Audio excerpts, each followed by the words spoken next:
Get out the insurance cards, get out the copays. The office is open, my friends. Brought to you by drroto.com. Yo, everybody, it's your ride. So let's get to it. Bring the pain! What's up, everybody? It's Heat Override, and I'm ready to bring the pain for you and Dr. Roto this week. Ooh, yeah. Man, that was a crazy, crazy UFC fight night in Shanghai. Walker versus Zhang, but let's get to it. Let's bring the pain on another Heat-tastic review. Ooh, yeah. If you haven't been over to the site, get to Dr. Roto right now. We have updated rankings coming soon. We have the rankings. We have all of the IDP articles that you need to make sure that you are winning in your IDP leagues. Also, the great UFC coverage. We have a ton of football stuff going on. We still have a ton of great stuff in the MLB betting stuff. I had 2 of 4 parlays hit yesterday. Had a couple of hits in those other parlays. So again, it's been pretty consistent where the MLB, the Heat-tastic bets of the day, has been working the last few weeks along in conjunction with the Fight Club of Pain and, of course, the Soup Can of the Week and the 5-tastic Picks article. You got to get there. That's just things that I've got my hands to. That doesn't include everything everybody else does. And there's like 20-some of us.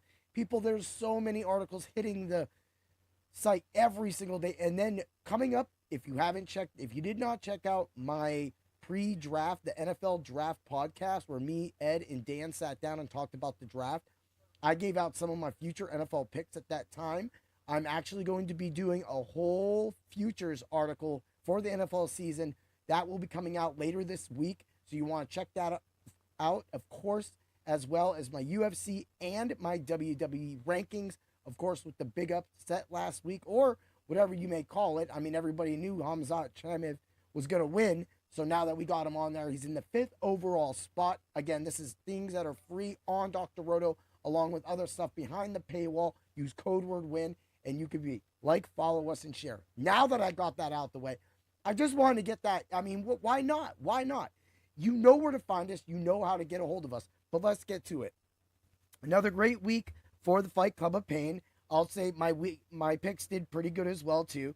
I did pick Nurgoze, who was working out well until he was finished. Euron just got him, and that's just what happens. It's a fighting game. I started off the card with an X.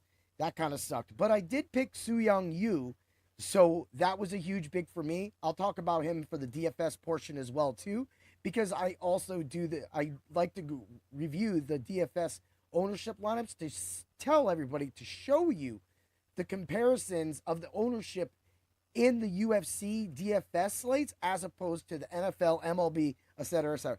By the way, I already cashed today on the MLB slate. I stacked Kansas City, and they scored over 10 runs. I also had, my pitcher was 1% owned. All of the Kansas City guys were they were super owned. And then I had like a $2,000 guy.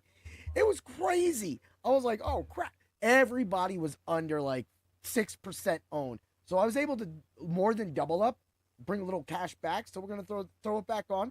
Betting-wise, it was great. DFS-wise, it's just like right now, because of all the great coverage that the Fight Club of Pain and other podcasters like We Want Picks, etc., going on, that is helping a lot of people win. And with people using a lot of tools, it also helps them win as well, too. So recently, the DFS slates, the GPP slates for the UFC have been easy to score in, but also you've been up against some lineup trains. So with that being said, again, you just gotta bob and weave.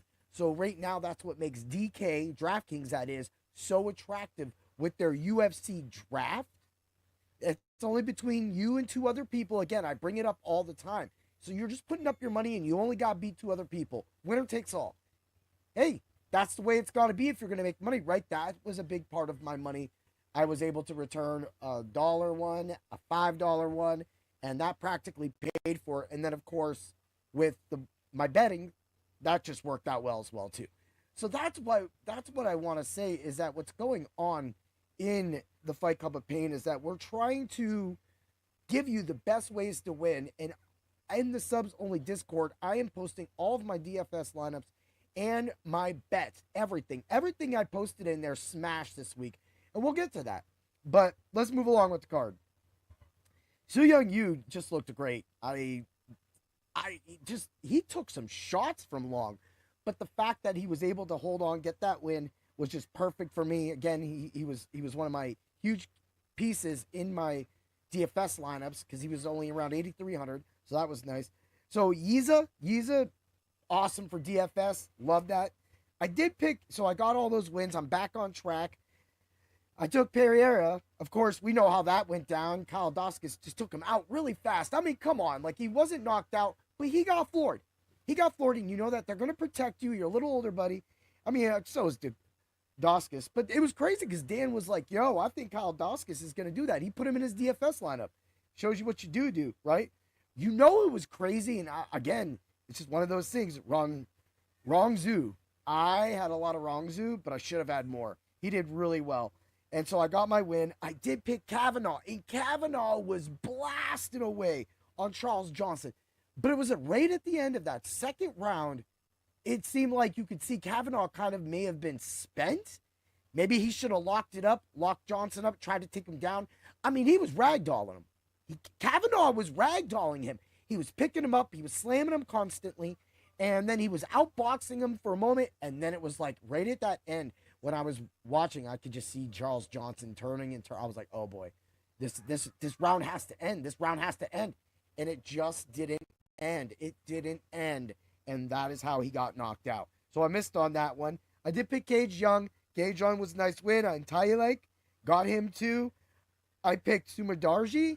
That was big. But I did use Borrahlo everywhere in my DFS. You went the whole time and you couldn't put up more points than you did. I really thought Borrahlo would have been better than that. I mean, he had control time. It just wasn't credited enough on the DFS slates to make him viable. Just, it happens. It happens. That's the way it is. So, of course, Pavlovich won. And then Aljamain won. So, Aljamain Sterling, that is. So, we got those wins. We get up. Of course, you know I was huge on Zhang, Ming Yang, and Walker waxed him. So, that's the fun part. So this week on the Fight Club of Pain, both me and Dan were practically alike on it. So we went 2-1 each. I went 8-4 on the card overall myself, back to back 8-4 weeks, 16-8 overall for the past 2 weeks. Not bad. But the thing is this kind of where it was last week. It was more so that I did decent on DFS, returned my 50-50s, and then hit some of the bets. But because I was awake or whatnot for these bets, I did just a little better. This week, however, went a little differently. Now, last week, I did hit the parlay of pain. 3 out of the 5 hit. And we've been talking about round robining that. And when you round robin the parlay of pain, it gives you many opportunities to win.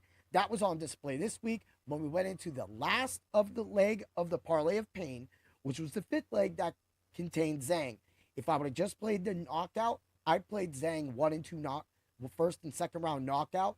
It was -200. And the way Walker runs out right from the go and Zhang mounts him, I'm like, perfect. Size is done. It's over with. Mount him.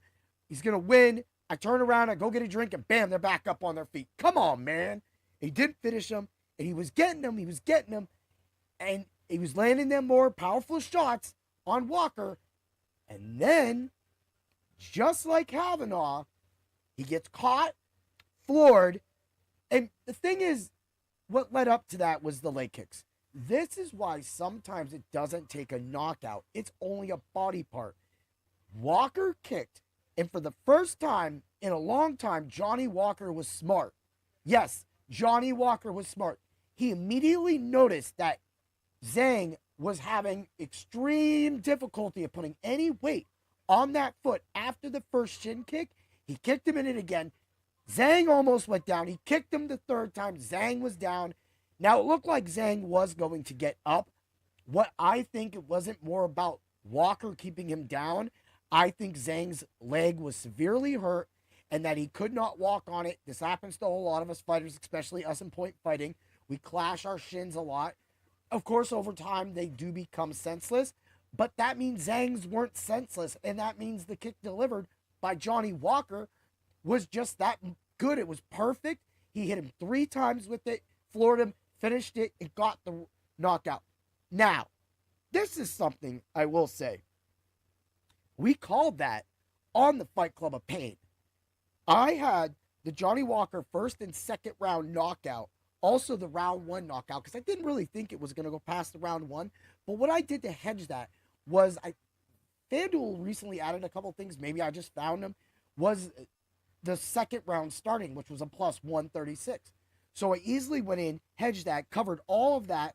And Ming Yang Zing still got a significant strikes of 20, which was a negative 320. So he still actually hit his goals on that.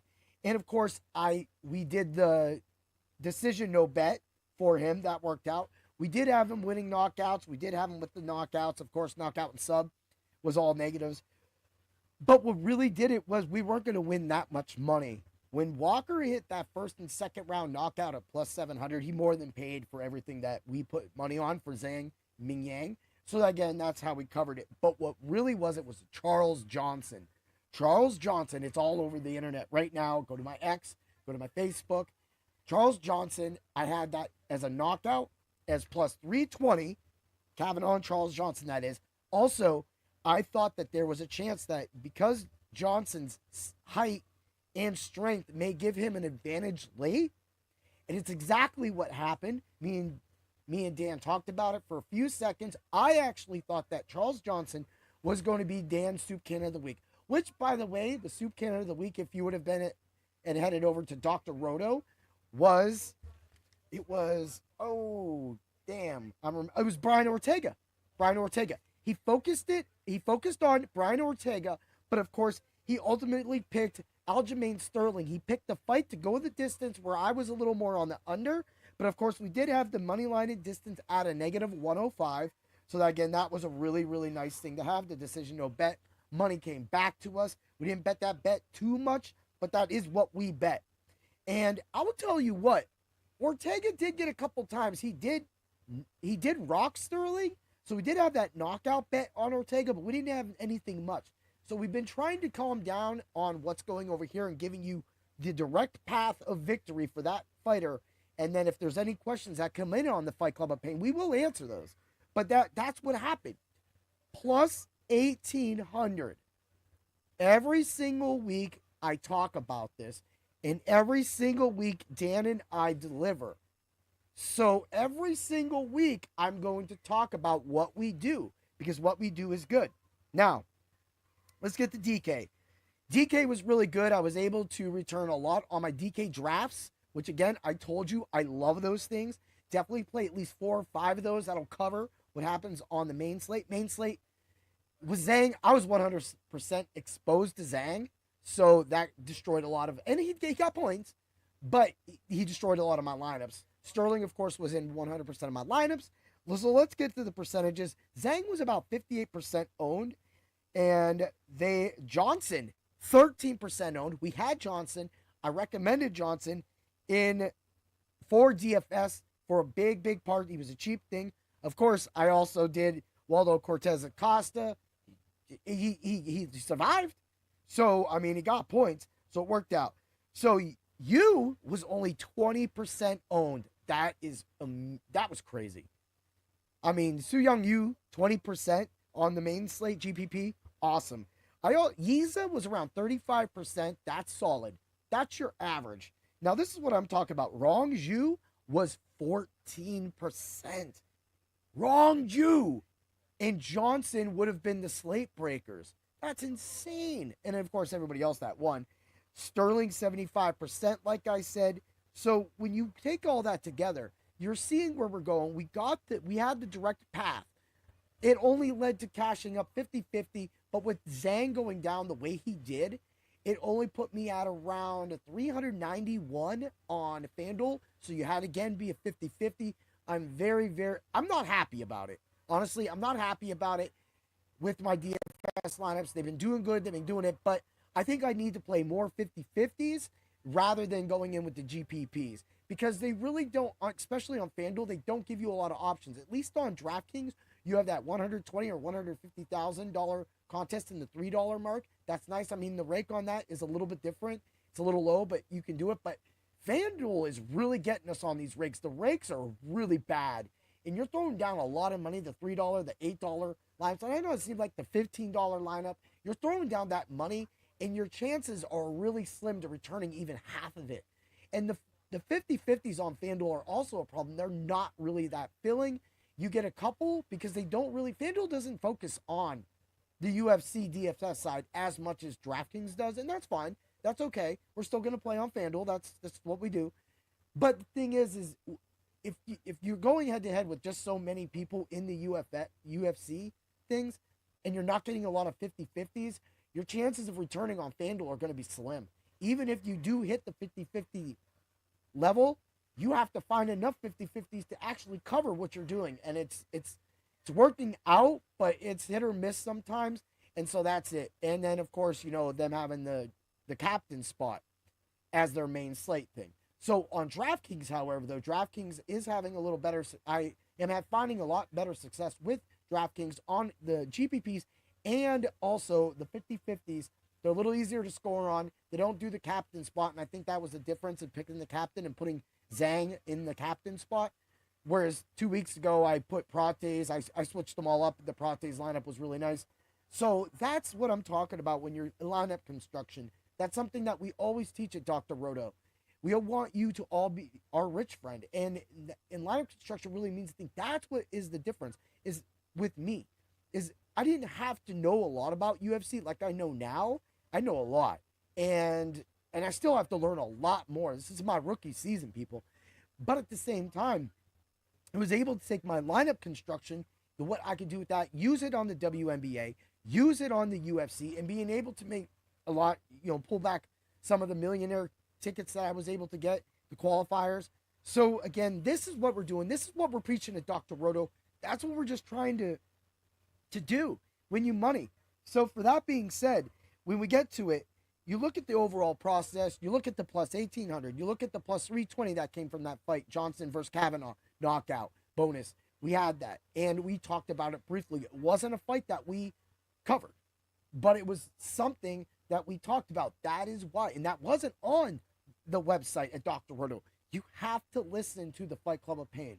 I promise you. Going forward, we do have a week off of the Fight Club of Pain. I don't know if me and Dan will get together with a quick episode or not, but on the NFL opener, the Fight Club of Pain will be returning for UFC Fight Night in Paris, which is focusing Imavov and my boy, my fighting nerd, my fighting guy, Borrahlo. Woo! Yeah! I can't wait.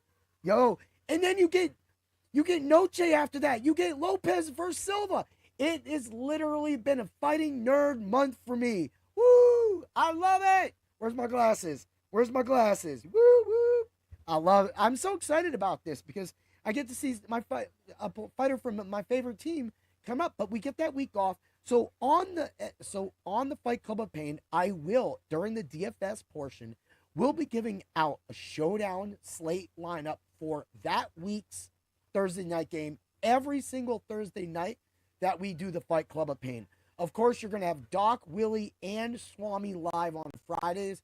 So if me and Dan have to move to a Friday for traveling reasons or something like that, we're going to go on before them, 7 o'clock, 7 p.m. Eastern Standard Time. It is our time that we always go live most of the time. So we were a little early this week. It was really fun. So we're going to get you that NFL clip. I'll talk about the game a little bit. Of course, if it's a Steeler game, Dan will be jacked up, probably Steeler it out. But it's going to be NFL on UFC. Again, one of the most unique things about Dr. Roto, the Fight Club of Pain, under the Bring the Pain tree, is this is what I'm trying to create for all of you. Of course, my new branch is going to be called Through the Turnbuckles. I did call it the Turnbuckles of Pain last week. Kind of went over different names. Thought Through the Turnbuckles would be really nice. It's 4 wrestling topics right now. We have NXT has a pay-per-view on. We have a big match between, with Obafemi in it and Trick Williams. And I'm slipping the other guy. I just literally watched him get tossed off the top rope by Trick. but I'm talking UFC right now, so we're going to have that review tonight as part of Through the Turnbuckle. Again, that is an audio-based raw edit of me and Chrissy Ray, so that's going to be coming out also on Bring the Pain as well, too. So going forward with the NFL season, the WWE season, the UFC season, and everything going that, it's going to be an exciting year at Dr. Roto. And I wish that all of you come along and join us on this journey, because I promise you, you will learn how to bring the pain to the competition. Ooh, yeah. Woo. All right. Follow, like, share, bring the pain on Facebook. Also, follow me on the X. I'm trying to give you as much free stuff as possible. You can only see it if you follow me. Let's get Dr. Roto's YouTube over 1,000 followers and his Facebook over 1,000 followers. Folks, this is where the real stuff is going on. This is where the 1 second, 40-second skits where we literally gave out to Charles Johnson. So if you don't catch it, then I can't help you. You got to catch it. You got to tune in and use code word WIN to get it. Bam, let's go. Have a great day, everybody. And always remember to bring the pain for the second time. Ooh, yeah.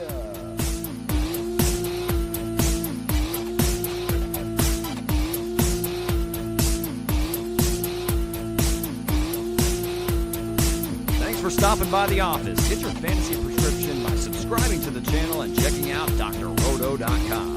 Until the next visit, be well and take care.